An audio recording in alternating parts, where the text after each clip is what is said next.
आज ये जो वीडियो है होने वाला है, ये अगर आप 1998 से लेकर के 2010 तक इस बीच में अगर आपका जन्म है तो डेफिनेटली आपको ये वीडियो देखना चाहिए। इसमें मैं अभी तक जो मैंने एक्सपीरियंस किया है उसके बारे में शेयर करूँगा। दरअसल ये वीडियो होने वाला है कि हम अपने गोल को कैसे डिटरमाइन करें, हमें क्या करना चाहिए, इस चीज़ को हम कैसे निर्धारित करें। तो आज के इस वीडियो में इसी पे बात करेंगे। जो मेरा अनुभव रहा है मैं वही शेयर करूँगा। दरअसल बात ऐसी है कि मैं बहुत ज़्यादा मैं उन बच्चों में से हूँ जिसके पास कोई निर्धारित उद्देश्य या जो गोल होता है, क्या करना है हमें जीवन में, उसके बारे में मुझे इवन आज भी नहीं ठीक से पता है। गलत है ये बात। कुछ खुशनसीब लोग होते हैं ऐसे जो जनरली जानते रहते हैं कि उन्हें क्या करना है, वो अपने अर्लियर एज में ही चीज़ों को समझ जाते हैं। ये बहुत अच्छी बात है। बट कुछ ऐसे होते हैं जिन्हें मेरी तरह 23 साल के होने के बाद भी वो शायद नहीं समझ पाते हैं चीज़ों को कि उनको क्या करना चाहिए, उनके लिए क्या बेस्ट होगा। जबकि मेरे माता पिता या मेरे घर में जो मेरे पेरेंट्स हैं, उन लोगों ने मुझ पर कभी किसी भी चीज़ का प्रेशर नहीं बनाया। उन्होंने मुझे वो सब करने दिया है अभी तक जो मैं चाहता हूँ। फिर भी मैं अपने लिए मुझे क्या करना चाहिए वो मैं डिसाइड नहीं कर पा रहा था। अभी मुझको ऐसा लगता है कि शायद मैं अब कर लूँगा, कर भी रहा हूँ कोशिश। तो ऐसा क्यों होता है, कैसे हम निर्धारित करें अपने गोल को, या हम क्या चाहते हैं, हमें क्या करना चाहिए। तो इसी टॉपिक पे चर्चा कल चल रही थी शिवम के साथ। मेरा भाई है शिवम, मेरे से छोटे वाला, उसके साथ मेरा इसी टॉपिक पे चर्चा चल रहा था कि कैसे हमें डिसाइड करना चाहिए कि हम क्या करें। तो मैंने उसको बताया, वो कह रहा था कि उसको जिम ज्वाइन करने का मन है और वो जिम करना चाहता है। तो मैंने चीज़ों को उसे समझाया कि तुमको, जो मैं एक्सपीरियंस जो मेरा है, ये वीडियोस मैं पहले से भी बनाता हूँ। अभी 3 दिनों, आज तीसरा दिन होगा अगर इस वीडियो को मैंने अपलोड कर दिया तो। नीचे रोड बहुत ख़राब है तो मुझे नीचे बार बार देखना पड़ता है, और ये है ग्राउंड, और पता नहीं ऐसा ये क्यों है और इसके लिए ज़िम्मेदार कौन है मुझे नहीं पता। एनीवे, हम अपने टॉपिक पे आ जाएं। तो मैं ना उसके साथ मैंने अपना एक्सपीरियंस शेयर किया, और ये वीडियो बनाने का उद्देश्य मेरा है कि मैं खुद भी अगर अपने डिग्निटी से इधर उधर भटक जाऊं, जो मैं चाहता हूं मैं बनूं, उनसे मैं अगर अपने मोरल्स जो मैंने खुद के लिए तैयार किए हैं उससे मैं हट के अगर चलने लगूं, मैं भटक जाऊं, अगर मैं डाइवर्ट हो जाऊं, तो मैं अपने इन वीडियोज़ को देखकर एटलीस्ट अपने आप पर काबू पा सकूं। क्योंकि मैं किसी और को फॉलो करना मुझे अच्छा नहीं लगता, मैं सच बता रहा हूँ। ये एरोगेंसी नहीं है, मेरे पास उतना समय नहीं होता है। एनीवे, हम आगे बढ़ते हैं। तो मैंने शिवम को कहा कि अगर आप सपोज टू भी 15 साल के एज में हैं या उससे ज़्यादा भी हैं तो कोई बात नहीं, आप बस सुनो इस बात को।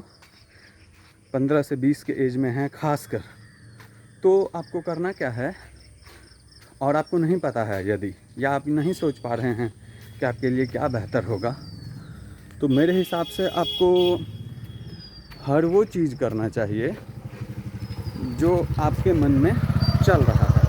जैसे कभी कभी हमारे मन में चलता है, जैसे मैं अपने बारे में मैं थोड़ा सा स्टोरी बताता हूँ, उससे आप समझ जाओगे चीज़ों को। जैसे मैं साल 2016 में जब मैंने मैट्रिक का एग्ज़ाम दिया था, मैंने लास्ट वीडियो में भी आपको बताया था, उसके बाद अचानक से मेरे दिमाग में रैंडमली मैंने कहीं कुछ देखा नहीं था, ना ही मुझे किसी से मैं प्रभावित हुआ था। ऐसे ही मेरे दिमाग में आया कि मुझे बैडमिंटन खेलना है। क्रिकेट मुझे नहीं आती है खेलने, तो मैंने सोचा कि क्यों ना बैडमिंटन खेला जाए, और वो मुझे बचपन से भी अच्छा लगता था। तो जयनगर में इसी फील्ड में जिससे मैं होके आ रहा था, यहीं पे एक बैडमिंटन क्लब है। मेरी कैमरा में आया हो इस साइड पे था वो, तो मैंने वहाँ पर आना शुरू कर दिया और चीज़ें चली। मैंने पापा को रिक्वेस्ट करा, उन्होंने मुझे बढ़िया सा योनेक्स का मसल्स पावर 29 लाइट बैडमिंटन, जो काफ़ी महंगा आता है, तो उन्होंने मुझे ख़रीद दिया वो। मैंने ज़िद करा तो उसके बाद फिर बढ़िया सा शूज़ उन्होंने मुझे लीनिंग का ख़रीद दिया। मैंने स्टार्ट किया खेलना, ठीक ठाक परफॉर्मेंस रहा मेरा। उसके बाद मैं इतना ज़्यादा उस चीज़ों को लेकर, मतलब मैं इतना ज़्यादा पॉजिटिव था, मुझे लग रहा था कि शायद मेरा करियर इसी में ही बन जाएगा, ऐसा कुछ। तो मैंने ज्वाइन कर लिया यहाँ पे क्लब जयनगर में, और उसके बाद फिर मैं यहाँ से पटना चला गया, और उद्देश्य सिर्फ़ और सिर्फ बैडमिंटन खेलना ही था। वैसे पापा ने भेजा था पढ़ने के लिए, लेकिन मैंने सोचा था मैं बैडमिंटन खेलूँगा। मैं चला गया वहाँ।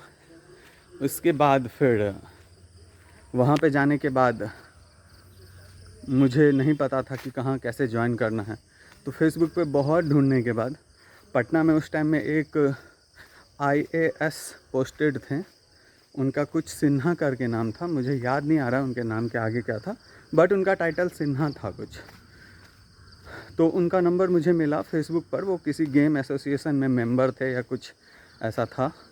तो मैंने एक गेम पेज को फॉलो कर रखा था जो कि पटना का था फेसबुक से, तो वहाँ से मुझे उनका नंबर मिला, और मुझे लग रहा था कि शायद ये ऐसे पब्लिक में एक IAS का नंबर होना मे भी कहीं गलत हो। लेकिन मैंने उस पर कॉल किया, फिर भी मैंने बात करी, और मैंने सर से कहा कि सर मैं बैडमिंटन खेलना चाहता हूँ और मुझे बैडमिंटन क्लब ज्वाइन करना है सेक्रेटरीट पटना में। तो उन्होंने कहा कि ऐसा नहीं हो सकता है, क्योंकि वो रिज़र्व लोगों के लिए होता है, या फिर उसके अपने नॉर्म्स हैं, तो आप उसको फॉलो तो अभी तक आपने करा नहीं है, रेंडमली आपको सेलेक्ट नहीं किया जा सकता है। तो फिर चीज़ें बदली। फिर मैंने कहा कि सर फिर कैसे होगा मेरा, तो उन्होंने कहा एक वहाँ पे कोच हुआ करते थे, मुझे उनका भी नाम नहीं याद है, मैं भूल गया हूँ। ऑलमोस्ट 6 साल 7 साल हो चुका है इस बात को। 2-3 साल तो मैंने सिर्फ जयनगर में ही खेला था। तो फिर उस कोच का नाम उन्होंने कहा कि आप उसके पास चले जाओ, मैं उसको बोल दूँगा आपको, वो बढ़िया से ट्रेन करेगा। मैंने कहा सर वो सब तो ठीक है, लेकिन मैं उनके पास ऑलरेडी एक बार होकर आया हूँ, मैं गया था उससे पहले ही। उनका चार्जेस उस टाइम में मुझे स्लाइटली ज़्यादा लग रहा था, और थोड़ा सा इलॉजिकल भी लग रहा था। वो 2,000 रुपये मांग रहे थे, और महीने में कि सप्ताह में वो कह रहे थे वो 3 दिन ही बस सिखाएँगे, मतलब ट्रेनिंग देंगे। तो मुझे थोड़ा ये चीज़ कुछ समझ नहीं आ रहा था। तो फिर उन्होंने कहा कि अच्छा ठीक है, मैं उसको कह दूँगा कि वो फ़ी कुछ कम कर देगा। मैंने बोला ठीक है, बट मैं फिर वहाँ गया नहीं, क्योंकि जैसा कि मैंने आपको कहा है वो मुझे लॉजिकल नहीं लग रहा था। देन फिर इसके साथ मेरा वो पैसन भी अचानक से ख़त्म हो गया।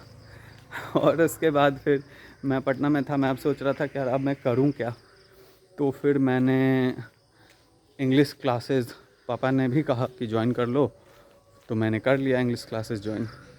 और उसी का है कुछ थोड़ा बहुत मैंने वहाँ पर ध्यान दिया था। बस क्लासेस तो मैंने अपने इधर भी बहुत सारी करी थी, लेकिन मैं पढ़ने में शुरू से ही, मैं जेन्युइनली कह रहा हूँ, मैं बहुत कमज़ोर था, तो मैं पढ़ता ही नहीं था। और इसके चलते मैंने ध्यान नहीं दिया, तो मेरे से नहीं हो पाया था। बट वहाँ मैं क्योंकि पूरी तरह से अब खाली हो चुका था, ग्रेजुएशन के फर्स्ट ईयर में था मैं उस टाइम पे, तो मैं कॉमर्स की चीज़ों को खुद से पढ़ा करता था। और इंग्लिश का स्पोकन इंग्लिश का क्लास मैंने ज्वाइन किया था पटना में, जो कि बहुत ज़्यादा रिसर्च करने के बाद मैंने किया, और मुझे बहुत बढ़िया क्लास मिला, जहाँ पे मैंने सीखा चीज़ों को, और आज उसी के बदौलत मैं थोड़ा बहुत कर पा रहा हूँ, मैं बोल लेता हूँ।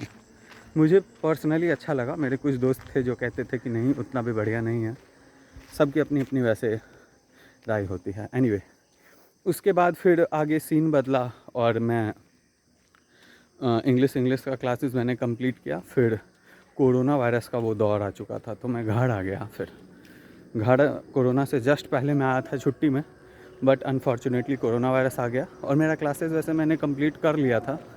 तो मैं फिर आराम से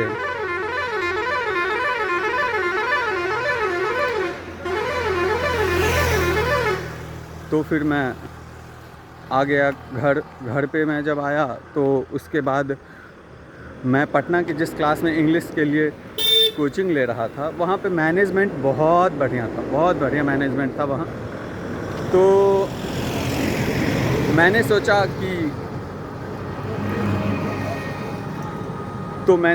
कि क्यों ना उस मैनेजमेंट को, क्योंकि मेरे पिताजी भी कोचिंग चलाते हैं, तो मैंने सोचा कि क्यों ना वैसा ही कुछ प्रबंध किया जाए उनके कोचिंग के लिए भी। मैंने किया और मैंने टीचिंग भी शुरू करी। इसके पीछे एक बहुत बढ़िया सा स्टोरी है टीचिंग शुरू करने के पीछे।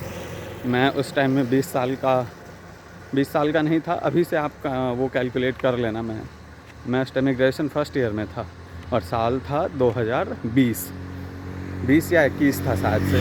कोरोना से जस्ट पहले वाला साल था। कोरोना से तकरीबन 2 महीने पहले मैंने टीचिंग शुरू करी। उसके पीछे बहुत इंटरेस्टिंग स्टोरी है। मैं definitely I will try to, उसके बारे में भी मैं बताऊंगा आपको कभी। तो मैंने कोचिंग ज्वाइन कर ली पापा के साथ और अब मुझे ऐसा लगने लगा था कि शायद मैं पढ़ाने के लिए ही बना हूँ, मुझे पढ़ाना चाहिए। और मैं अपने बारे में मैं बहुत ज़्यादा नहीं बोलना चाहता, बट फीडबैक के बारे में, मतलब बच्चों का बहुत बढ़िया रिस्पांस आ रहा था। वो कह रहे थे कि आप करो कंटिन्यू, आप अच्छा कर रहे हो। और ये चीज़ें इसलिए भी शायद हो रही थी, मुझे ऐसा लगता है, क्योंकि आजकल के बच्चों में और मुझ में, मतलब मैं भी बच्चा ही हूँ इवन तो बहुत ज़्यादा एज गैप नहीं था। तो और पापा के साथ उनका थोड़ा सा जनरेशन गैप हो रहा था, तो वो कनेक्ट शायद नहीं कर पा रहे थे। तो उन लोगों से रिस्पांस अच्छा मिलने लगा। तो फिर मैं बहुत मेहनत मैंने करा, क्योंकि कॉमर्स में भी मुझे बहुत कुछ आ नहीं रहा था। मैं बेसिक्स जानता था, बट पढ़ाने के दृष्टिकोण से मुझे इतना ज़्यादा नहीं आ रहा था। मैं पढ़ाने लगा, फिर मैं रात के 2-2 बजे तक पढ़ता था उस टाइम पे, और फिर पढ़ाता था, नोट्स लिखता था, सब कुछ चल रही थी, बहुत सही चल रहा था सब। फिर चीज़ें बदली। मेरा एक दुकान भी है, आप ऐसा कह सकते हो फैमिली बिज़नेस। तो वहाँ पे भी कंडीशन थोड़ी सी डाउन हो चुकी थी उस टाइम पे। तो पापा ने कहा कि उस पर भी ध्यान देना पड़ेगा। तो मैं फिर उसमें भी लग गया। और अब मेरे पास 2 काम थे, एक तो दुकान देखना और दूसरा था मेरे पास काम टीचिंग करना। तो और दोनों ही मुझे बहुत अच्छे लगते थे। मैं मतलब स्टार्ट किया मैंने दुकान पे जाना। मैंने दुकान पे भी मेहनत किया, बहुत सारा चीज़ हुआ। उसके पीछे भी बहुत इंटरेस्टिंग स्टोरी है। इस वीडियो में उसको कवर नहीं करते हैं। आने वाले दिनों में ट्राई करूँगा कि मैं इन सब चीज़ों के बारे में चर्चा करूँ। अगर इस वीडियो पे सही से रिस्पांस आता है तो मैं ट्राई करूँगा कि मैं आपको उसके बारे में भी बताऊँ। उसके बाद फिर चीज़ें आगे बदली। मैं दुकान पे काम करने लगा जी जान से और टीचिंग भी करने लगा। फिर सडनली मुझे लगा अचानक से, फिर जैसे बैडमिंटन खेलने टाइम में लगा था कि बैडमिंटन मैंने छोड़ दिया बाद में। तो मैंने किया है, मैंने टीचिंग से अभी ब्रेक ले लिया है। छोड़ना नहीं कह सकते हैं उसको, क्योंकि और मैंने दुकान से भी आप कह सकते हो कि ब्रेक ले लिया है मैंने। अभी मैं बहुत कम ही जाता हूँ दुकान पर, और जब देखता हूँ कि संभल नहीं रहा तो मैं, और यदि मैं घर पे रहता हूँ तो मैं चला जाता हूँ। अदर देन जनरली मैं नहीं जाता आमतौर पर। तो फिर इसके बाद अब मुझे ऐसा लग रहा है कि मुझे थोड़ा सा और पढ़ना चाहिए। मैंने एजुकेशन के नाम पे पोस्ट ग्रेजुएशन कंप्लीट किया है अभी कुछ दिनों पहले, मतलब पिछले साल मेरा रिज़ल्ट आया है। 2024 में मेरा पोस्ट ग्रेजुएशन क्लियर हुआ है और अब मैं और पढ़ रहा हूँ। मुझे ऐसा लग रहा है कि मुझे थोड़ा सा और पढ़ ही लेना चाहिए, क्योंकि मतलब हमारे फैमिली में मेरे दादाजी बहुत ज़्यादा उन्होंने पढ़ाई लिखाई किया है, बहुत कम रिसोर्सेज के साथ। और वो अपने समय पे बिहार और झारखंड जब एक था उस टाइम में वो स्टेट रैंक उनका आया था बिहार भर में, उनका रैंक था और उनको गवर्नमेंट ने उस ज़माने में स्कॉलरशिप गवर्नमेंट से उनको मिला था। उन्होंने साइंस से पढ़ा था। उसके बाद फिर इसलिए मैंने सोचा कि चलो थोड़ा सा और पढ़ लेते हैं, क्योंकि उन चीज़ों को तो भी मेंटेन करना पड़ेगा। तो इस उद्देश्य से मैं थोड़ा सा और पढ़ रहा हूँ, सीख रहा हूँ चीज़ों को। तो अभी तक मैंने वो सब कुछ किया है जो मेरे मन में आया, जो मुझे लगा मुझे करना चाहिए, मैंने किया। और मैं आपको भी यही कहूँगा कि आप हर वो चीज़ करो जो आपका इच्छा करता है। अगर आपके पास टाइम है तो इसके लिए कुछ कंडीशंस है, जैसे आपके पास बहुत ज़्यादा लायबिलिटी नहीं होनी चाहिए। अगर लायबिलिटी है, जैसे घर में कोई कमाने वाले नहीं हैं, तो आपको फिर मेंटेन करके चलना पड़ेगा, कुछ सोर्स ऑफ इनकम भी बनाना पड़ेगा। तब आप अलग अलग चीज़ों को भी ट्राई करो, उसके साथ आप अपने परिस्थिति के हिसाब से चीज़ों को हैंडल करो। लेकिन आप वो सब कुछ कोशिश करो कि सब कुछ करो जो आपके मन में आता है, आपको लगता है कि आपको करना चाहिए। तो जब आप सब कुछ कर लोगे, 4-5 चीज़ें होगी ज़्यादा से ज़्यादा, आप वो सब जब कर लोगे तो फिर आपके पास एक अपना पर्सनल एक्सपीरियंस रहेगा। और आई थिंक मैं भी वही शेयर कर रहा हूँ, एक पर्सनल एक्सपीरियंस रहेगा कि आपको क्या करना चाहिए। क्योंकि हर चीज़ में मेहनत है, हर चीज़ में डीमोटिवेशन होता है, हर चीज़ में कुछ दिनों तक बहुत मज़ा आता है, बाद में फिर बोरिंग लगने लगता है। तो वो सब एक्सपीरियंस आपको मिलेगा, जैसे मैंने ऑब्ज़र्व किया है अपने आप को। तो आप वो चीज़ें करो, उसके बाद फिर आप बेहतर तरीके से डिसाइड कर पाओगे कि आपको क्या करना चाहिए। क्योंकि अब आपके पास एक एक्सपीरियंस है हर फील्ड का। जैसे मैंने टीचिंग करा 4 साल, ठीक है। उसके बाद मैंने दुकान पे 3 साल या 2 साल मैंने काम किया और बहुत अच्छे से काम किया, बहुत मेहनत किया मैंने। बैडमिंटन भी मैंने 4-5 साल ऑलमोस्ट खेल लिया था। पढ़ाई तो चल ही रही थी, अभी भी इवेंट चल रही है। तो अब मेरे पास ऐसा है कि एक ठीक ठाक मैं कह सकता हूँ कि एक्सपीरियंस है एक मेरे लिए, बस मैं अपने लिए बोल रहा हूँ, मेरे लिए एक्सपीरियंस है मेरे पास। तो उसके बेस पर I will decide that what should I do and logically when I am thinking right now, because as I have told you that I have an experience of every profession and इन सब चीज़ों से मैं बाहर नहीं निकलना चाहता। मैं ऐसे सोच रहा हूँ कि मैं इन्हीं में कुछ करूँ। तो मैं इसके बारे में अब अच्छे से सोच पाऊँगा, मैं डिसाइड कर पाऊँगा कि मुझको क्या करना चाहिए। तो आप भी इस फार्मूला को अप्लाई करो। अगर आप 10th में हो या इंटर में हो या ग्रेजुएशन के फर्स्ट ईयर में भी हो, तो आप सब कुछ करो, सब कुछ ट्राई करो और तब तक करो जब तक कि आपका मन ना ऊब जाए। करते रहो। अगर ऐसा हो कि भाई मन ऊब ही नहीं रहा, मज़ा आ रहा है, तो फिर करते रह जाना, क्या दिक्कत है, छोड़ना ही नहीं। और अगर मन ऊब जाए तो फिर कुछ और ट्राई करना जो आपका मन करे। फिर आपके पास एक एक्सपीरियंस होगा, फिर उससे आप डिसाइड कर पाओगे कि आपको क्या करना चाहिए। और आई थिंक बेस्ट जो गोल होगा आपके लिए, या फिर आप determine, you will able to determine definite your goal and there has be a logic behind this. Okay, इसके पीछे लॉजिक होगा, there will be logic behind this. तो आप अच्छे से फिर वो कर पाओगे। बाकी आप मुझे बताओ, यहाँ तक अगर आपने देख लिया है, इतनी देर अगर आपने मुझे झेल लिया है, तो इस वीडियो को लाइक कर दो आप। बाकी हम मिलेंगे अगले किसी वीडियो में, और बस ख़त्म करते हैं आज के सेशन को यहीं पे। बाय।